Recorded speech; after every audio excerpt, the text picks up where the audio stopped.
Hi, my name is Gareth and today we're going to be installing the Masterplug S7 charger.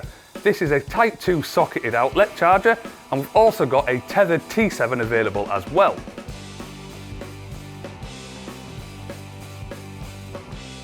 Some of the key features and benefits of this range is the fact that it's got pen fault built into these chargers as standard.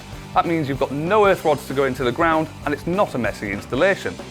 The other safety features built into these is it's got built-in RCD protection, so you don't have to put these upstream. That makes your install work much easier. The benefits of these products aren't just in the physical, they're also in the commissioning and configuring of all these chargers. We have a dedicated Bluetooth app making your lives much easier to do this.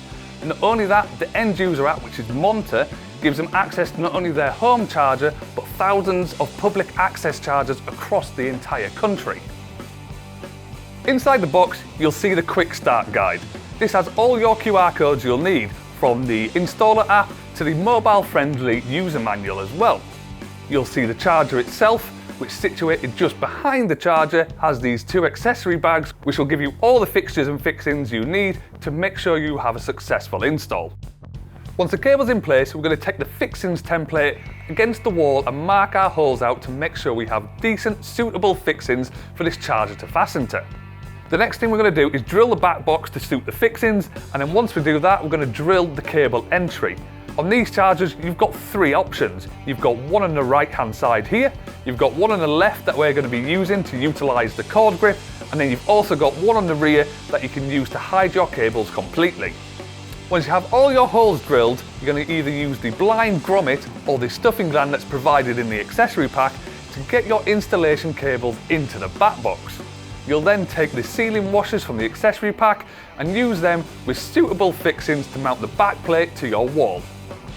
With the back box installed on the wall, the next job to do is to get the installation cable in and make sure it's nice and secure using the cable cord grip. Once we have this installation cable in place, we then have to successfully strip this and use the grey quick release connector block to terminate our cables into. With the cables terminated into the quick release block, we can then simply push that straight into the front of the charger and use a ratchet clamp to hold it in place. So we can then put the front of the charger on and use the side fixing screws to hold it in place, and we are ready to power this unit up. Before you power anything up, it is essential that you carry out all electrical safety testing. Once you do this and power the unit up, you'll be met with the yellow light. This just means the chargers are offline and ready to configure and commission. These chargers use a dimmable RGB indicator light. That means when it's yellow, it just means it's offline. When it's solid blue, that means it's online and ready for use. When it's flashing blue, that means it's detected the vehicle plugged in. Green is for charging and red is for fault.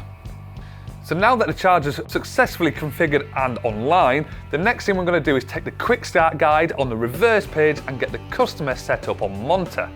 So there we have it, a complete installation of the Masterplug S7 charger. This one's the socketed one, but there's also the tethered 5-metre version available as well. The customer's all set up on Monta and happily charging away, so the only thing left for us to do is to pack up and head off home.